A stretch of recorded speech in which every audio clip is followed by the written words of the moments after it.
Hello, BookTube. Recently, you may have seen that Aaron Facer, that deceptively mild-mannered fellow booktuber of mine, recently taunted me into going to the Brattle bookshop here in Boston to do a book haul. Because he had done, I think, a string of book hauls showing the great editions that he always manages to find. So I went to the Brattle bookshop yesterday. It's a used bookstore in downtown Boston. It has a fantastic selection and also a bargain lot next door. It's full of thousands more books for $1, $3, or $5. I know everybody who's there, love the shop, love visiting anyway, probably visit even if they didn't have such fine pickings. And I found a pile of books. I made a haul about that yesterday. And in our shirtless Skype session, I asked Aaron if that was sufficient, if that would be okay to get me back in his good graces. And he said that it was only a few books and that I was still a little soy. Well, in the manosphere, where I am acknowledged king, Dems is fighting weights. So I went back to the Brattle this morning. I went back again to the Brattle sale lot. I don't think I bought anything inside the store. I go inside the store, of course, to see what's new, and the buying table's right there inside the front door, so you can see what's coming up from the basement, what's being priced, and where it's going to go. I like to chat with everybody there, which is always lots of fun. I also love the customers. There was, particularly today, there was a mother who brought her young boys into the shop. They were visiting Boston, and she thought bringing her boys to a bookstore is a great idea. I wanted to hug her. And the boys themselves were hilarious. One of them had a giant foam finger that I guess they maybe got at Fenway Park. He had a giant red foam finger, a Red Sox foam finger. And he was using it to run it across the shelves along the spines of the books and also to point at the books. And my first thought was, oh, a little of that goes a long way. And then I thought, no, if I had a big foam finger, I would do the exact same thing. But my favorite bit of the boys, I was listening, I was shopping, I was browsing the books at the sale table, but I heard they were going upstairs. The mother and her boys were going upstairs, and one of the boys said, somebody farted. And the mother turned, she was wonderful with them, absolutely wonderful with them. She turned to him and said, oh yeah, somebody did. Was it you? And he immediately said, yes. I cracked up laughing. I hope she didn't notice, wasn't put on the spot or anything. But to appease Aaron Facer, I went to the Brattle and I got a pile of books, and I want to show them to you. I doubt I'll be going tomorrow. I don't think I will be. But the first 3 books that I got are mass market paperbacks. I got yet more Louis L'Amour. As long as the Brattle is going to keep showing me Louis L'Amour paperbacks, I'm going to keep getting them. I'm going to make sure to keep the bean in view here. I found The Tall Stranger. Terrific cover art. I believe that the cover art is different on all of these from different runs. Louis L'Amour has been such a phenomenally popular author that his whole paperback run has been reprinted many times with a different setup, a different look, and different cover art. So this is the Tall Stranger. Then I have Heller with a Gun. Another terrific cover there. He looks rather desperate, and there is blood on the snow. And then finally, The Ferguson Rifle, which is a Chantry novel. Another in a long run. That's just a beautiful cover there. Just beautiful. This also, if I remember correctly, has a great start to it.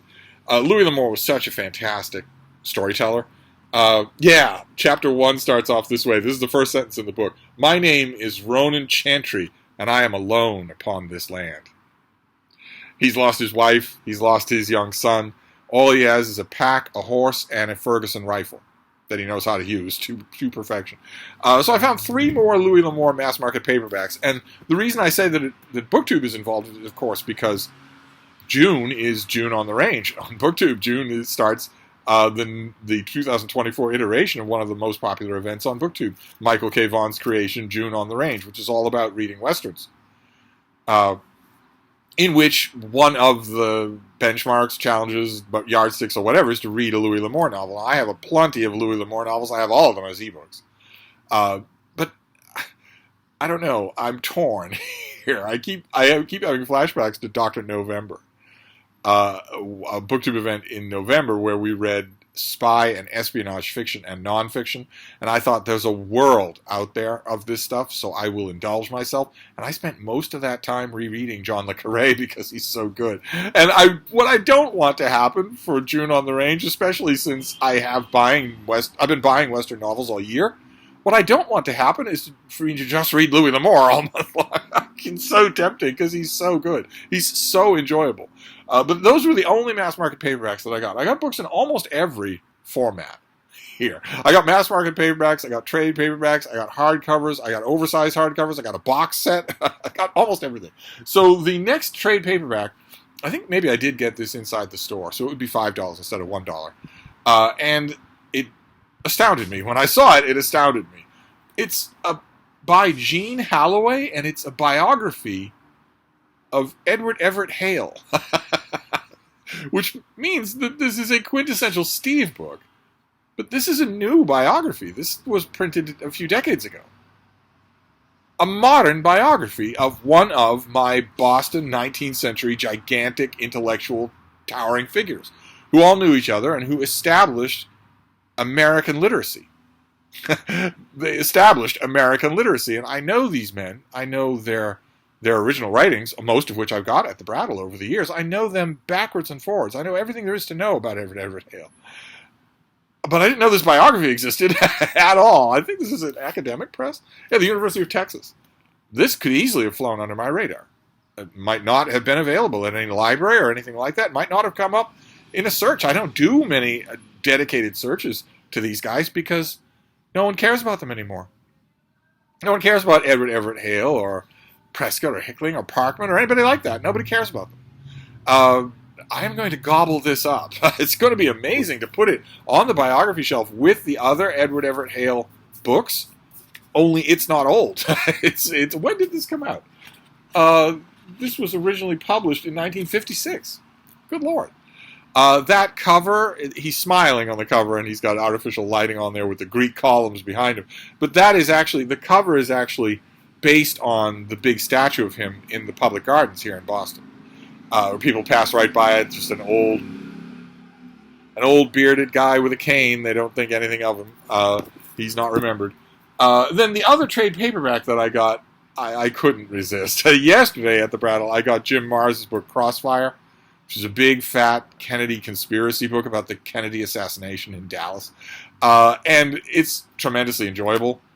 But it's not the only book out there, of course. There are a million books on the Kennedy assassination. And I found a paperback today of something that I don't think I've ever read. I thought I'd read almost every book on the Kennedy assassination. Of course, that's impossible. This is by Philip Nelson, and it's called LBJ, the Mastermind of the JFK Assassination. And it's a big thing. I'm going to read this right away. And this purportedly puts all the blame on Lyndon Johnson.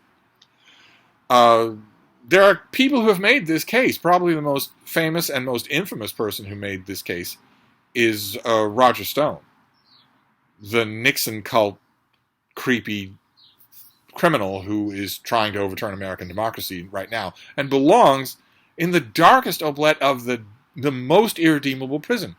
I don't even care if you have a legal reason. Arrest him today and throw him down a hole and just let him starve to death.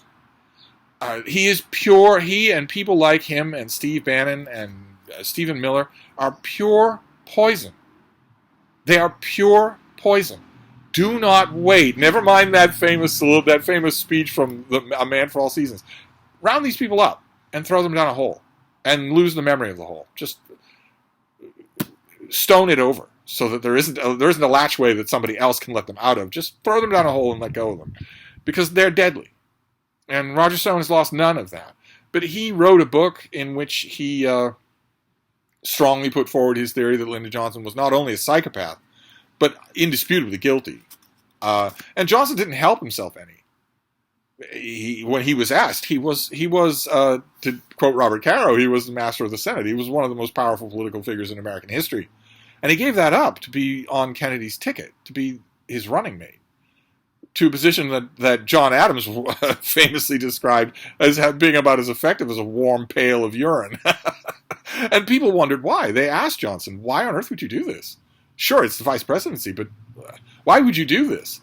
And he actually said a couple of times he thought it was a good quip. He was a boor and a barbarian.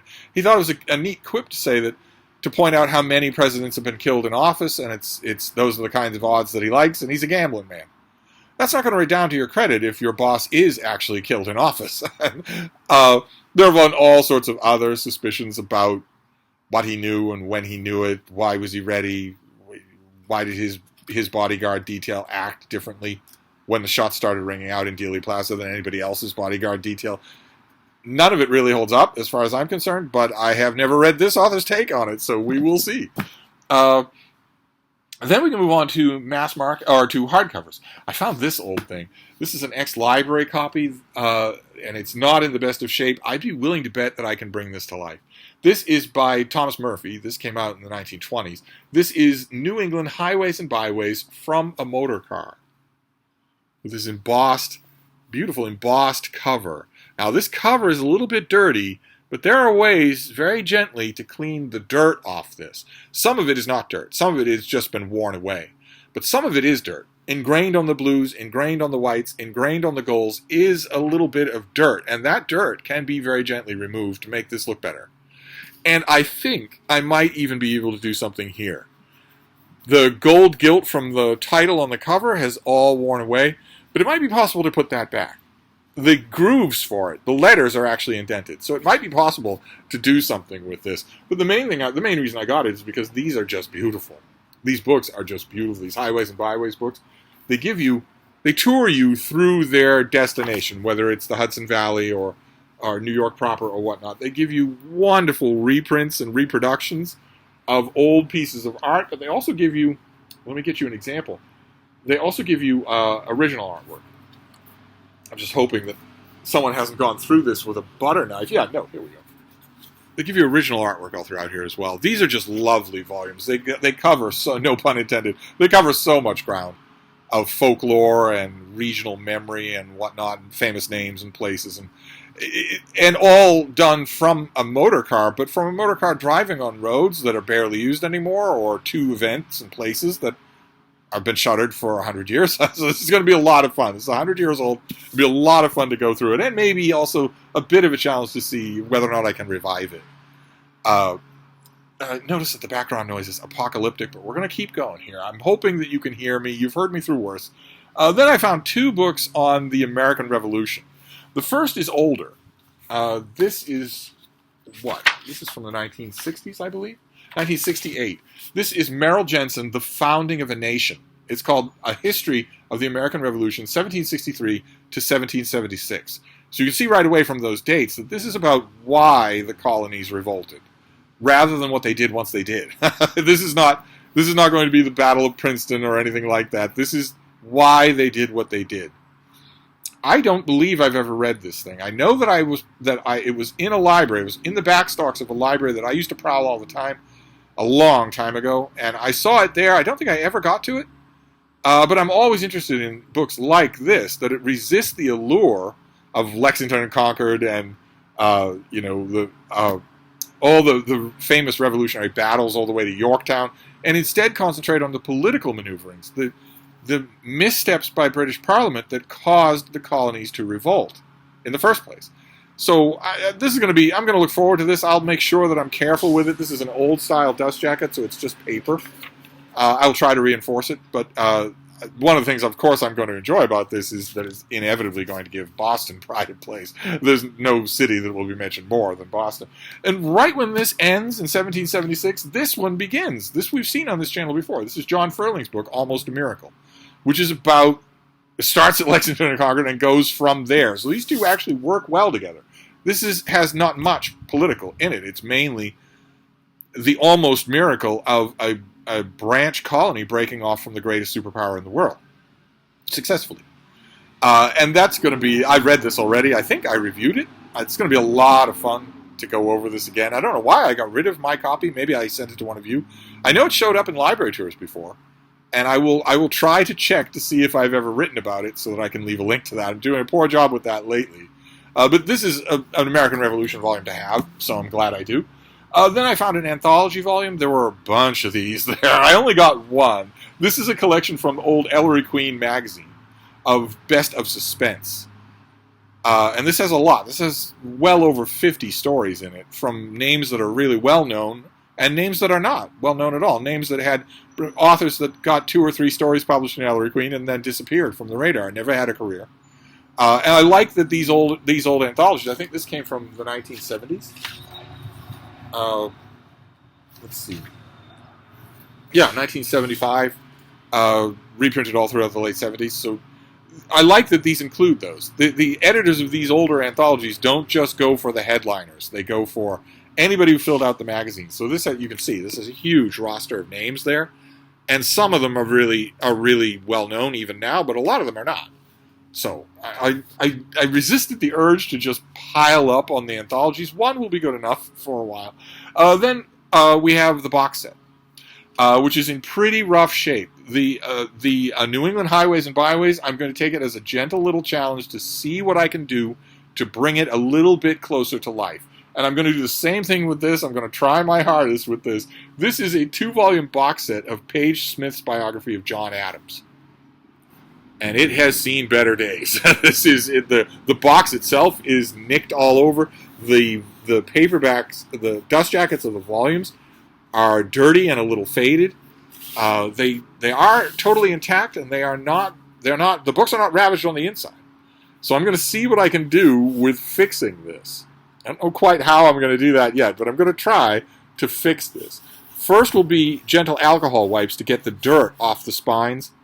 Then maybe a red pen to enhance the lettering on the name John Adams. Very gently, very discreetly, just enhance it, bring it out a little. And then I'll take the books out of the box and see what I can do to revive the box, to keep the box in one piece. Maybe some sort of coating around the edges on either side here to make it a little bit sturdier. But the point is the book. And this is John Ferling also wrote a great biography of John Adams, a 1-volume biography. This is the best John Adams biography that's ever been written, I think, especially if we broaden the field and say, let's exclude 1 volume. So David McCullough wrote a famous one. John Ferling wrote a great one. But Page Smith is such a fantastic writer. Any of you who've ever seen his multi-volume history of the United States, or maybe read them, they are amazing. Absolutely amazing. They're all doorstop volumes. And yet, they just propel you through. He does for American history what Will Durant did for the history of the whole world. And his John Adams biography is terrific.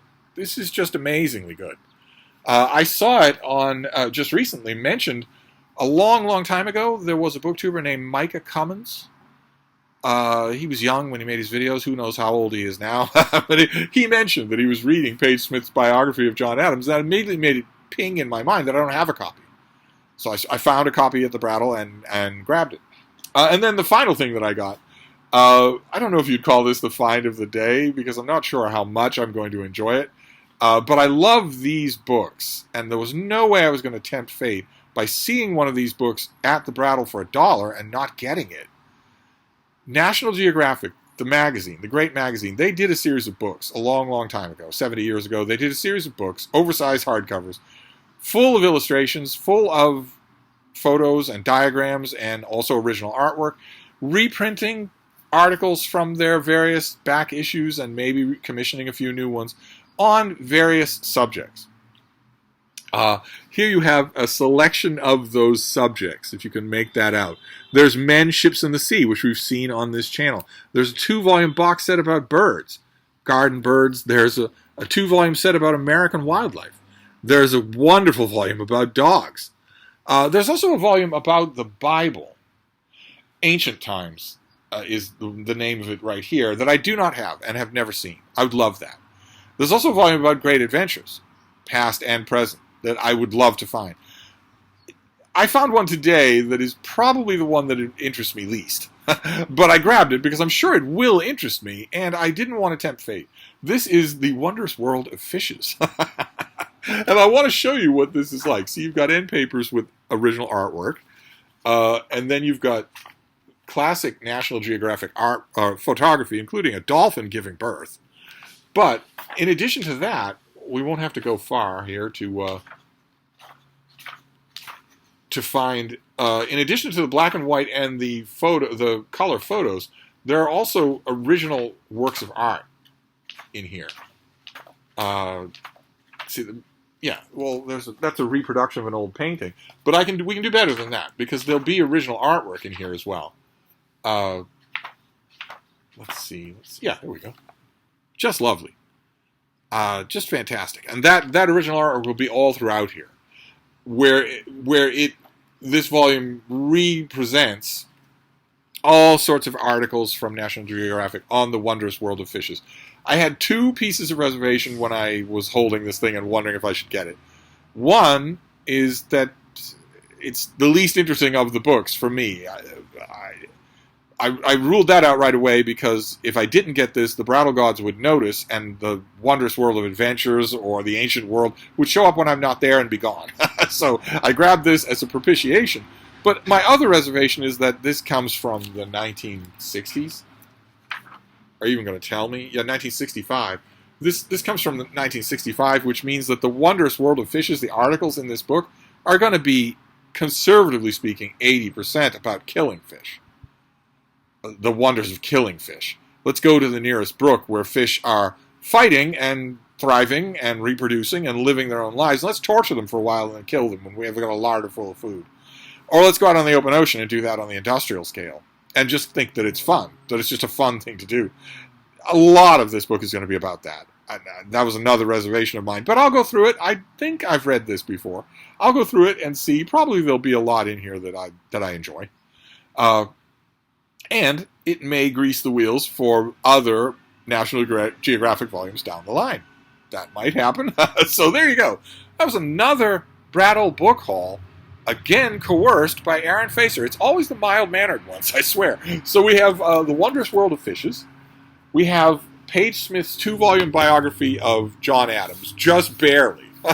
This is just barely here. I'm going to have to revive it quite a bit. Looking forward to the challenge of seeing what I can do with it. Then a big Ellery Queen anthology. John Ferling's book, Almost a Miracle, about the Revolutionary War. Merrill Jensen's book, The Founding of a Nation, about the decision to rebel in the first place. New England Highways and Byways by Motorcar from 100 years ago. LBJ, the mastermind of the JFK assassination. Did he do it or not? A new-ish biography of Edward Everett Hale that I have never read. And finally, Louis L'Amour. 3 Louis L'Amours. Just fantastic. So I've got a pile of Louis L'Amours now that I'm gonna try to resist their siren call and read some of the other westerns that I have picked up at the Brattle in the last year. But June on the Range is right around the corner, so we'll see how that sorts itself out. Anyway, I'm gonna wrap this up before the background noise gets any worse. Hoping this is audible, and I will be back. Thank you.